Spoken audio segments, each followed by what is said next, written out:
¡Tania, tu tía!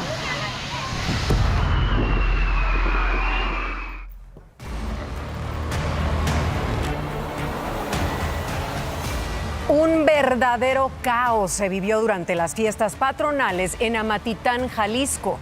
La falta de precaución con el uso de pirotecnia provocó esta explosión que acabó con la celebración.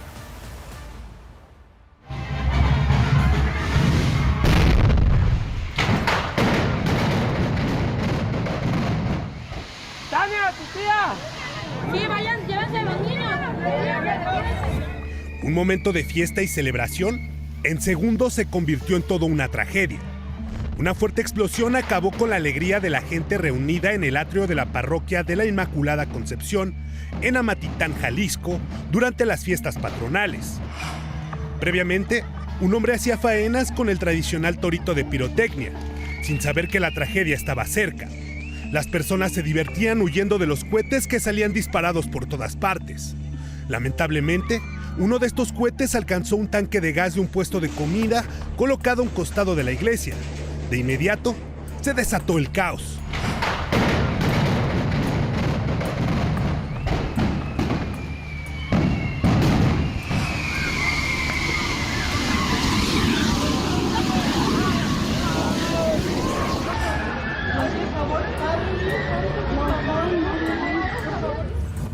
Mucha gente quedó atrapada en la zona de la explosión.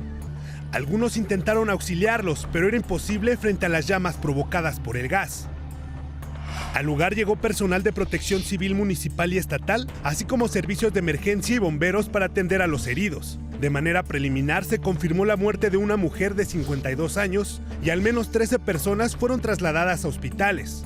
También se confirmó que la explosión fue provocada por un cohete que impactó un cilindro de gas con capacidad de 30 litros. La calle de la explosión quedó convertida en lo más parecido a un sitio de guerra. Varios puestos quedaron calcinados. El centro de Amatitán permanece cerrado en medio de un ambiente totalmente sombrío. No habrá festejos este fin de semana. Y justo ahí en la zona de la explosión está mi compañero Ernesto Gómez. Ernesto, cuéntanos por favor, tráenos una actualización de lo sucedido anoche. Buena tarde. Hola, ¿qué tal? Muy buenas tardes, Cristal. Un gusto, placer saludarte a ti y a todo el auditorio. Me encuentro desde Amatitán, Jalisco, luego de la explosión.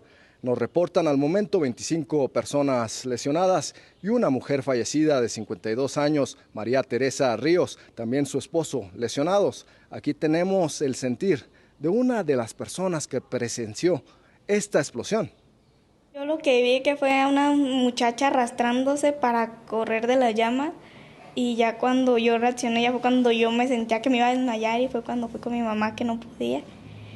Y yo hasta ayer no pude dormir porque yo veía cosas, dije va a tronar otra vez algo. Me daba mucho miedo todo eso. Pues ahí parte de las palabras de la afectada. Cristal, público, acompáñenme por favor. Dentro del atrio de la parroquia se observa el castillo y también el torito que se hizo muy viral, el que provocó esta fuerte explosión. El ayuntamiento de Amatitán ya se pronunció al respecto y señaló que está estrictamente prohibido la pirotecnia. Es parte de la actualidad. Desde Amatitán, Jalisco, hasta aquí mi reporte. Mismo que te agradezco, Ernesto, pues no es para menos. La pequeña sigue asustada tras lo sucedido y mire, el alcalde de Amatitán, Leonel Partida, aseguró que se va a brindar atención gratuita a todos los afectados, no solo a los lesionados, sino también a quienes presenten crisis nerviosas o afectaciones psicológicas.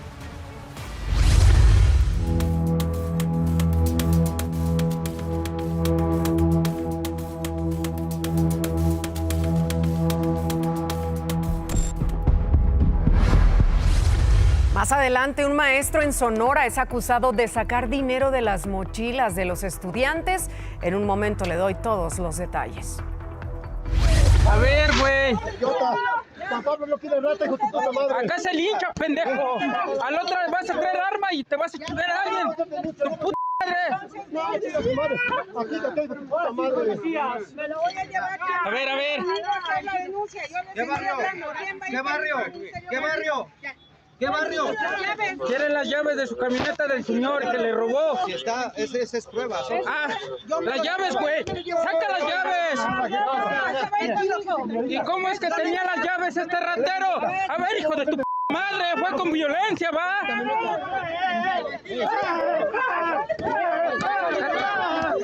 Puto rata. De nuevo en Tlaxcala, habitantes del barrio de San Bartolomé, en el municipio de San Pablo del Monte, intentaron linchar a un hombre señalado de robo. De acuerdo con los reportes, este sujeto fue detenido cuando al parecer intentó robarse una camioneta. Los dueños del vehículo alertaron a sus vecinos, quienes de inmediato cerraron el paso al acusado y comenzaron a golpearlo, sin importar la presencia de la policía, ¿eh? Una mujer intentó defenderlo incluso, pero no pudo detener la furia de la gente. Luego de varios minutos de golpiza y amenazas de linchamiento, el hombre fue rescatado por la policía y presentado ante el Ministerio Público. Como saben, nos dedicamos al ganado. Estamos en Celaya, Guanajuato. Nos acaban de asaltar a mi papá, a mí, con armas largas. Me alcanzó, la verdad no sé dónde me cortó, fue un vidrio nada más. Me agaché. Le dieron al camión, estaba vaciado el camión, traemos carga, le dieron al radiador. Esta carretera ya se sabe que es demasiado peligrosa. Se necesita más seguridad, más policías. Es un joven ganadero quien denunció este intento de asalto y una agresión a balazos que sufrió junto a su papá en la carretera Salamanca-Querétaro, a la altura de Celaya, Guanajuato. El afectado señaló que todo quedó en un susto, por fortuna, y pues lograron llegar a una gasolinera para ponerse a salvo. Agregó que ya es bien sabido que en esa vía la delincuencia está al acecho y que ni así las autoridades hacen algo por reforzar la seguridad en la zona. Afirmó que el país vive la ley de la selva, donde los buenos cada vez somos menos. Hasta el momento, ninguna autoridad, ni estatal ni municipal, se han pronunciado al respecto.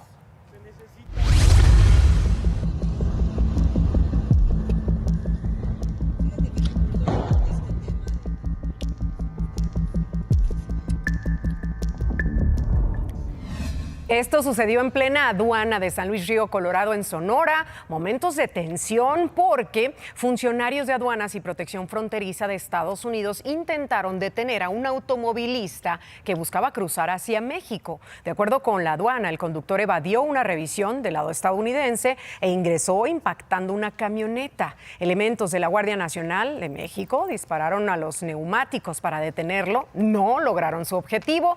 Este sujeto pudo huir, logró huir en su vehículo. El auto fue encontrado abandonado a 1 kilómetro de la aduana y del sospechoso no se sabe nada. En este momento, ¿cómo está la ciudad, señor secretario? La ciudad de Culiacán, la ciudad capital, está tranquila. Pero ya son 3 días de enfrentamientos continuos, secretario. Ya sería mucha insistencia decir la tranquilidad. No puedo decir que sean 3 días.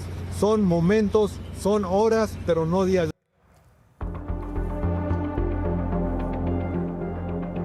Es el exsecretario de Seguridad de Sinaloa, ese hombre que acabamos de ver cómo minimizó de alguna manera los primeros enfrentamientos entre los Chapitos y la Malliza. Decía, no se puede decir que son 3 días.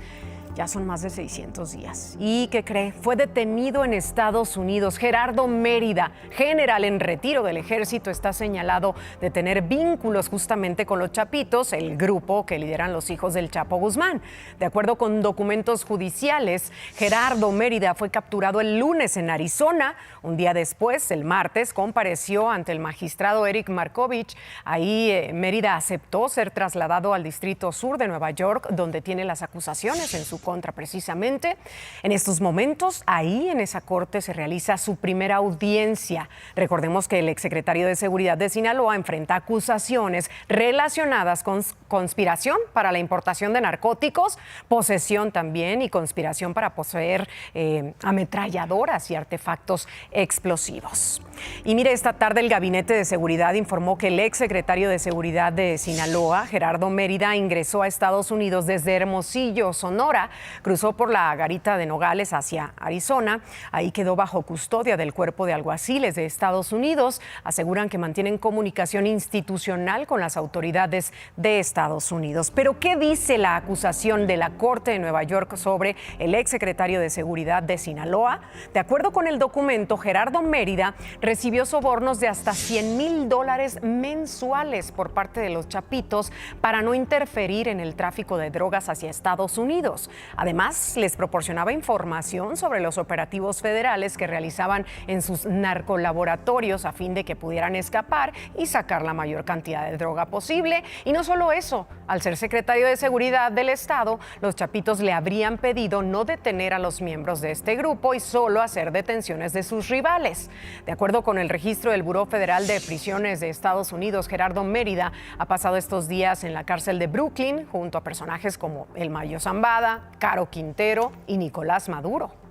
Por cierto, hoy se dio a conocer que la Unidad de Inteligencia Financiera de la Secretaría de Hacienda habría bloqueado las cuentas del gobernador con licencia de Sinaloa, Rubén Rocha Moya, del senador morenista Enrique Insunza, de Gerardo Mérida también, y los otros 7 señalados por la Corte de Nueva York de tener vínculos con el cártel de Sinaloa. En la mañanera se le preguntó de esto a la presidenta Claudia Sheinbaum, si sabía, de esta medida de la UIF, y dijo que no tenía conocimiento del tema.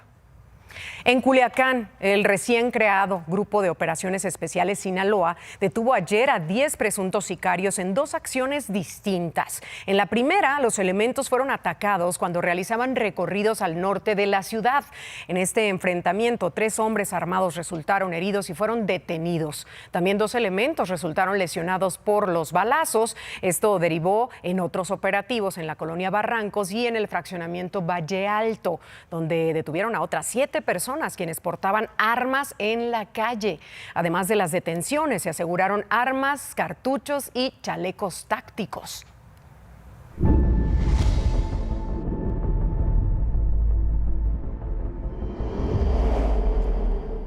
Vamos a Colima, donde se registró un enfrentamiento que terminó en una persecución y dejó 2 personas muertas. Vea.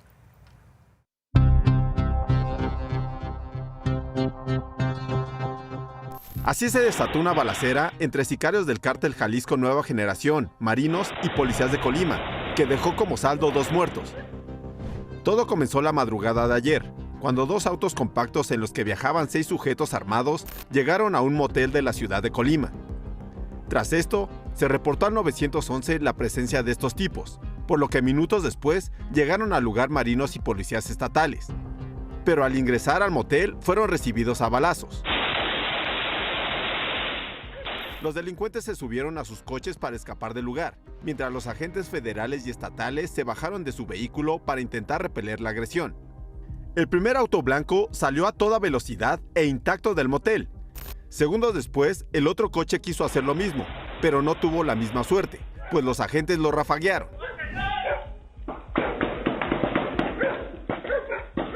Pese a esto, los tripulantes lograron escapar, comenzando así una persecución con rumbo a la ciudad de Guadalajara.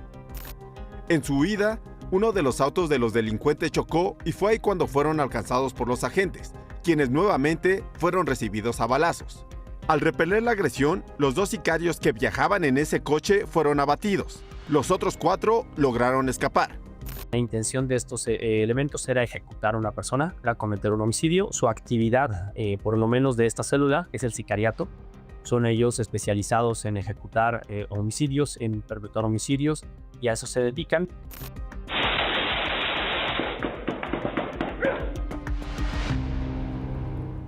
La Secretaría de Seguridad de Colima confirmó que uno de los 2 sujetos muertos era el Huesos, uno de los sicarios más violentos del cártel Jalisco Nueva Generación en esa zona.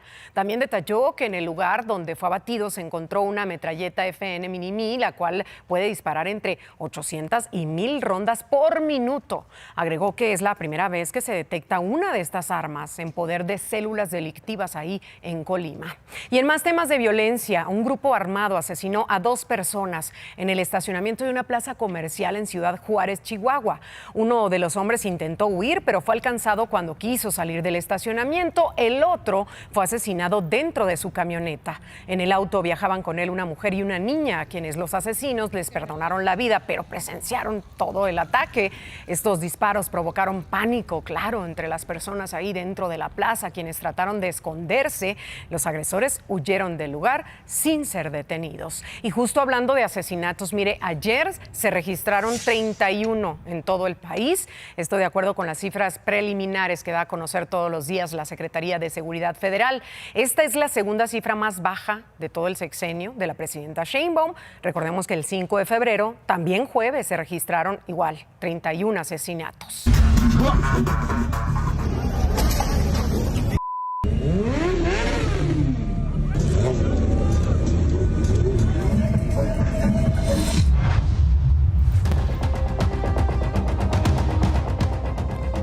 Esas imágenes que acabamos de ver son de hace un año, ¿se acuerda? Y autoridades de Acapulco ya desplegaron en esta ocasión todo un operativo ante la llegada de motociclistas para el Acamoto de este año, el cual, recordemos, no tiene permiso para realizarse. Ángel Galeana, tú nos tienes más detalles. Buenas tardes. Cristal, ¿cómo estás? Muy buenas tardes. Te saludo desde Acapulco, la entrada a este municipio en donde elementos de la Guardia Nacional mantienen un operativo para este evento de la Acamoto. Desde ayer están instalados varios elementos en donde quienes tienen como objetivo revisar a todos los automovilistas que están entrando a Acapulco para este festival. Sin embargo, comentarte que hasta estas horas solamente han llegado 622 motociclistas, una cantidad mínima para este evento comparado con otros años. Parece que este llamado que hizo el gobierno de Acapulco o esta negativa para dar los permisos hacia la realización de este evento ha causado efecto. No están llegando los motociclistas, son algunos nada más. Nos comentaban autoridades que quizá no están llegando todos aquellos que tienen problemas legales con sus vehículos. Aquí se les revisa que tengan seguros, que tengan licencia, que porten todo el equipo para circular y en caso de que no, se les levanta una infracción y pueden seguir hacia el puerto. En los hoteles se han instalado algunas vallas. El sector hotelero, miembros de la ETA han señalado que no quieren este festival. Incluso dijeron hace algún par de meses que no les darían reservaciones en caso de que estuvieran llegando. Es lo que ha pasado en este momento, hasta este momento, con este Acamoto. Veremos en las horas de la noche si es que pueden llegar más motociclistas. Mi reporte, Cristal. Buenas tardes. Buenas tardes, Ángel. Muchísimas gracias. Pues sin permiso, pero están llegando y de todas maneras se desplegó un operativo por si acaso. Y mire, hoy se han registrado movilizaciones en todo el país, esto debido al Día del Maestro. En el caso de aquí, de la Ciudad de México, maestros de la CENTE marcharon del Metro San Cosme al Zócalo capitalino y lo hicieron bajo la consigna "Este 15 de mayo no hay nada que celebrar", pues aseguran que no se han atendido sus demandas laborales. Entre sus principales exigencias están la abrogación de la Ley del ISSSTE de 2007 y la reforma educativa también, además de un incremento salarial del 100%. Mientras que en Tuxtla Gutiérrez, Chiapas, integrantes de la CENTE protestaron en la explanada del Palacio de Gobierno. Entre sus demandas exigieron la abrogación de la ley del ISSSTE. Además, señalaron que en las próximas horas van a definir si habrá o no una huelga nacional. Durante la protesta se registraron algunos actos vandálicos, como la quema de una botarga en forma de patrulla. Mientras tanto, este Día del Maestro, la presidenta Claudia Sheinbaum anunció un incremento salarial del 9% en beneficio de las y los docentes del país. Esto como un agradecimiento permanente al Magisterio Nacional. Además, dijo que la educación pública es la mejor de las educaciones gracias a las maestras y maestros, así que les agradeció su labor continua.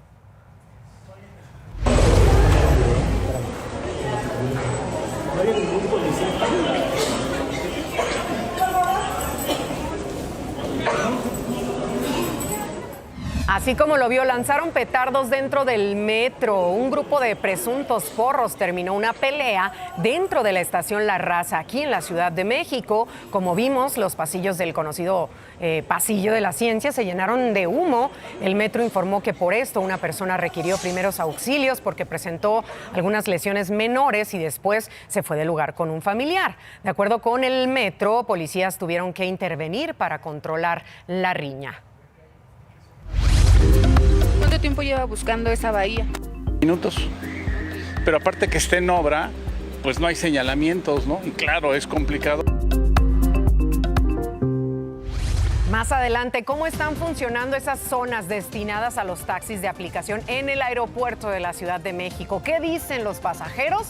En un momento le contamos. Quédese con nosotros aquí en Imagen Noticias.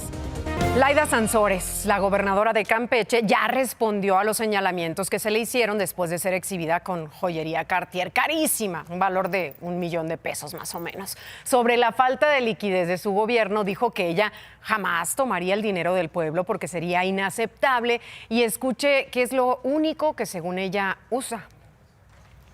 En mi vida jamás me he comprado una prendita. Solo me compro las pulseritas de plástico que hacen las artesanas. Es lo único que yo pago. Jamás, no, a mí no me da por eso. Las tengo porque es alguien que me lo dio en la vida, que me quería y a quien yo quería. Queremos regalos de esos como la alcaldesa, ¿se acuerda? La de Acapulco también, que la gente que tanto la quiere el pueblo le regaló un Van Cleef carísimo. Pero bueno, en otros temas, el titular de la Profeco, Iván Escalante, informó que se trabaja con la Asociación Nacional de Tiendas de Autoservicio y Departamentales para colocar identificadores en los establecimientos de la llamada canasta del paquete contra la inflación y la carestía. Detalló que se trata de una lista de 24 productos que no deben superar los $910. Señaló que con esto lo que se busca es que las y los consumidores puedan ubicar con mayor facilidad los productos de la canasta básica a precios justos. Y mire, más adelante, un profesor es acusado de robar dinero y pertenencias a sus propios alumnos. Esto que sucedió en Sonora, tenemos videos, se lo vamos a platicar regresando de la pausa comercial. Quédese con nosotros aquí en Imagen Noticias. Volvemos. Ya son las 2:30 de la tarde y de esto también debe enterarse. Será el 1 de junio cuando sea el juicio oral contra el exsecretario de Seguridad Pública de Tabasco, Hernán Bermúdez Requena, mejor conocido como el Comandante H o el Abuelo. Se le señala de ser líder del grupo criminal La Barredora y lo acusan de delitos de extorsión, asociación delictuosa y secuestro. Rumbo a la Copa de Fútbol, la alcaldía Benito Juárez intensificó los operativos de ordenamiento en corredores con alta concentración de vecinos y turistas. De acuerdo con el alcalde Luis Mendoza, con ello se busca garantizar la seguridad y una sana convivencia. Y un juez de control le negó la prisión domiciliaria a Juvenal, alias El Padrino, quien es presunto líder de una organización de trata de personas y delincuencia organizada. Este grupo operaba en el bar Adelitas, ubicado en Tijuana, Baja California. Banco Multiva presentó.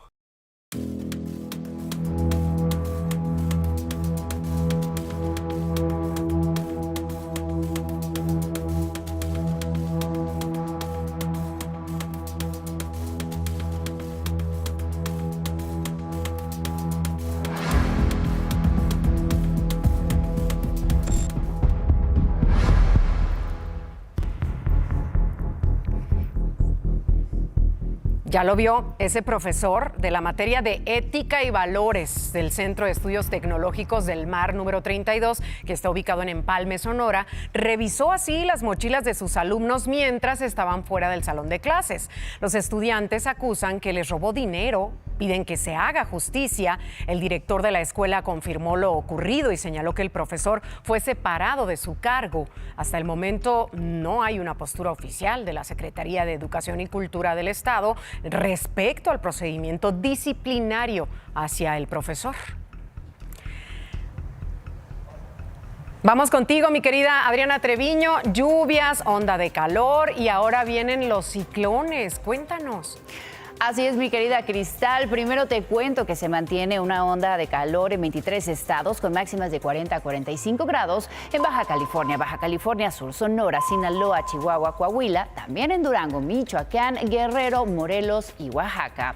Y justo las altas temperaturas en México han provocado 13 muertes por golpe de calor desde marzo. Así lo informó la Secretaría de Salud. Los decesos se registraron en 11 estados, destacando Chiapas y Veracruz con 2 muertes cada uno. Además Además, se contabilizaron 442 atenciones médicas relacionadas con el calor extremo, principalmente por golpe de calor y deshidratación.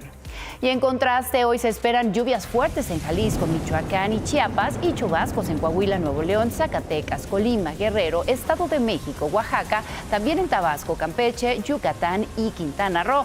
Además, fuertes rachas de viento de hasta 70 kilómetros por hora en el noroeste, norte y noreste, como en Chihuahua, Coahuila, Nuevo León y Tamaulipas.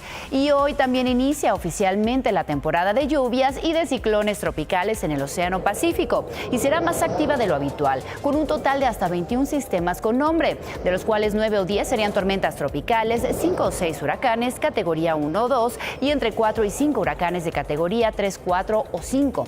En el Océano Atlántico, la temporada iniciará el próximo 1 de junio. Hasta aquí la información de nuestro planeta Cristal. Regresamos contigo.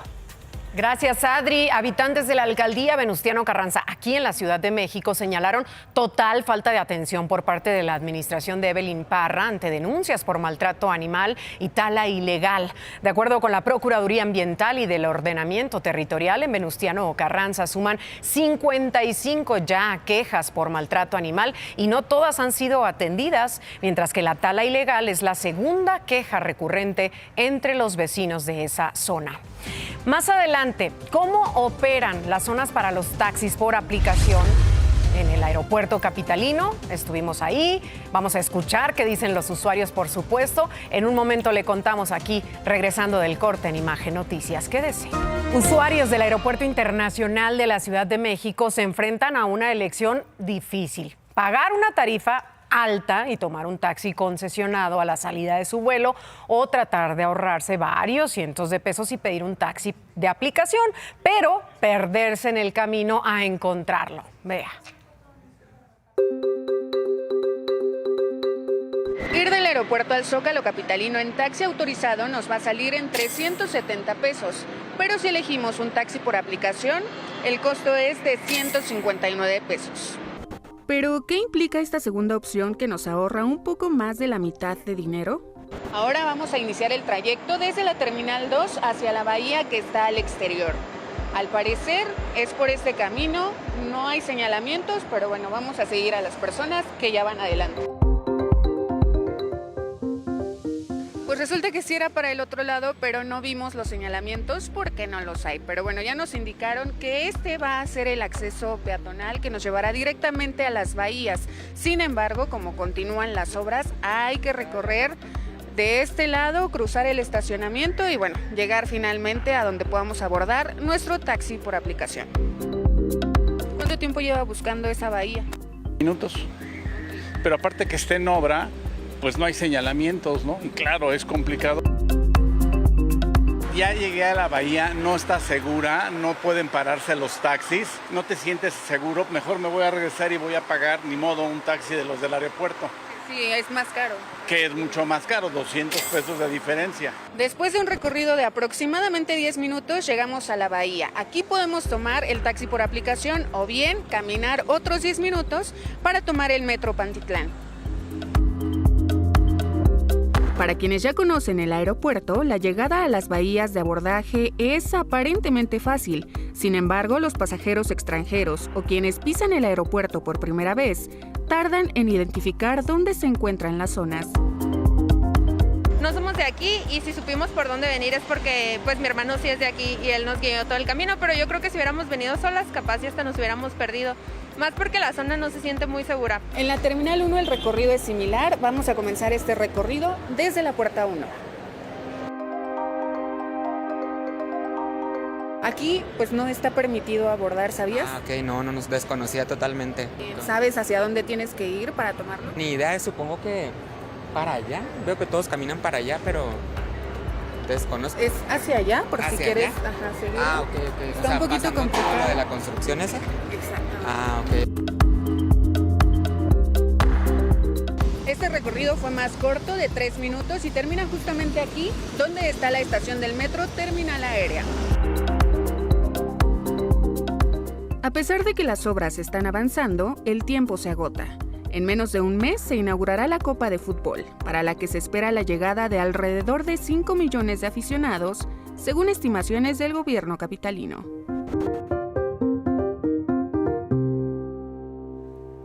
Las bahías, que aún no están listas por completo, fueron resultado de un acuerdo entre el Grupo Aeroportuario Marina, recordemos, y agrupaciones de taxis que sí operan en el Aeropuerto Internacional de la Ciudad de México. De acuerdo con un comunicado, se acordó rehabilitar las bahías en áreas adyacentes a las terminales 1 y 2 para así ofrecer a los pasajeros una alternativa segura para abordar servicios de transporte que no cuentan con autorización de acceso a zona federal. El fútbol ya está a la vuelta de la esquina y aún falta iluminación, señalamientos, retirar el material de construcción de estas zonas de abordaje. Entonces, ¿estamos listos? En la Ciudad de México se registra otra fuga de agua que ya está provocando afectaciones. Ricardo Vitela, tú estás ahí en la zona. Buenas tardes. ¿Qué tal, Cristal? ¿Cómo estás? Muy buenas tardes. Gusto en saludarte. Nos encontramos en la alcaldía de Xochimilco, aquí en el pueblo de San Francisco Tlalnepantla. La ruptura de las tapas por una variación de presión del acuaférico de esta zona del pozo que abastece prácticamente parte y que viene de la zona del Cutzamala a esta zona de Xochimilco se reventó. Y esto que ves como un río es el agua potable que por varias horas ha estado emanando. Bajó a esta parte, a este cauce, lo inundó y llegó a unas casas que también son 23 viviendas las afectadas. Aquí los 3 niveles de gobierno están trabajando, personal de la Guardia Nacional, de la Secretaría de Seguridad Ciudadana, también de la Secretaría de Gestión Integral de Riesgos y Protección Civil Capitalina, también de la Alcaldía. Ya se encuentran haciendo labores junto con vecinos que se han aunado con palas para empezar a hacer un cauce y evitar que el agua se siga metiendo a las demás viviendas. Pusieron un puesto de mando y se prevé que venga en su momento las autoridades de la Segiagua para ver en qué momento van a empezar a hacer la reparación de esta ruptura de la tapa que así lo mencionaron en un comunicado por la variación de presión hacia esa zona del abastecimiento de agua potable que proviene, ya mencionado, del Cutzamala. Es la información que tenemos, mi estimada Cristal. Ojalá las personas afectadas sean auxiliadas de manera rápida por las autoridades en este censo que continúan haciendo aquí en el perímetro de Xochimilco. Con la información que tenemos desde San Francisco Tlalnepantla. Misma que te agradecemos, Ricardo, gracias y ojalá que sí sean atendidos rápidamente. La presidenta Claudia Sheinbaum anunció cambios en Pemex. Víctor Rodríguez Padilla deja la titularidad de Petróleos Mexicanos para tomar el cargo como director del Instituto de Electricidad y Energías Limpias. En su lugar llega Juan Carlos Carpio. Él se desempeñaba como director de finanzas de la paraestatal. Mire, el nuevo director de Pemex es un economista especializado en el control de fondos y el análisis estratégico de ingresos. Una de sus principales responsabilidades a la cabeza de Pemex será optimizar el perfil de deuda y sanear las arcas de la petrolera más endeudada del mundo. Juan Carlos Carpio trabajó con la presidenta Sheinbaum cuando fue jefa de gobierno de la Ciudad de México. Él fue director general de Administración Financiera. Y esta mañana la presidenta informó que en el primer trimestre del año México ha recibido más de 26 millones de visitantes internacionales y tan solo en marzo se alcanzaron nuevos récords, como más de 9 millones de turistas extranjeros y más de 1 millón de pasajeros en cruceros. México tiene una gran reputación en el mundo. México es un referente por su pueblo principalmente, pero también por el momento político que estamos viviendo y el deseo del pueblo de México de transformar a su país. Entonces, eso llega más al mundo que cualquier noticia falsa. Tras la conferencia, la presidenta sostuvo una llamada con el presidente de Estados Unidos, Donald Trump. En redes precisó que fue una conversación cordial en la que reafirmaron el trabajo conjunto en temas de seguridad y las pláticas sobre comercio. Aseguró que acordaron hablar nuevamente. Y aquí en la Ciudad de México, mire, el diputado del Partido Verde, Jesús Sesma, impulsa una iniciativa denominada Cancha Segura, con la cual se busca rehabilitar canchas y áreas deportivas con un enfoque de prevención de violencia y recuperación comunitaria. De acuerdo con el legislador, muchas mujeres dejan de practicar actividades deportivas por miedo a sufrir acoso, agresiones o situaciones de violencia en espacios públicos. Mire, volvemos con información sobre la entrega del exsecretario de Seguridad de Sinaloa, Gerardo Mérida, quien está acusado por la Corte de Nueva York de tener vínculos con los Chapitos. Hace unos minutos apenas le preguntaron a la gobernadora interina del estado, a Geraldine Bonilla, sobre esta entrega y eso respondió. Ahora, ¿ya tiene información sobre la detención de Gerardo Mérida? No tengo información, de hecho no he traído mi teléfono en el transcurso de la mañana, desconozco esos temas, pero seguramente el gobierno federal estará informando sobre Mérida. Pero usted es la gobernadora de Sinaloa, ¿cómo no tendría la información? Porque se dice que fue hace días que se entregaron. No nos han hecho de conocimiento aquí en Sinaloa, ese es un tema que le compete al gobierno federal, a las instancias. No están enterados en Sinaloa. Hasta aquí el espacio informativo de hoy. Muchísimas gracias por su preferencia. Que pase un excelente fin de semana. Quédese con Gustavo Adolfo Infante y su gran equipo en De Primera Mano.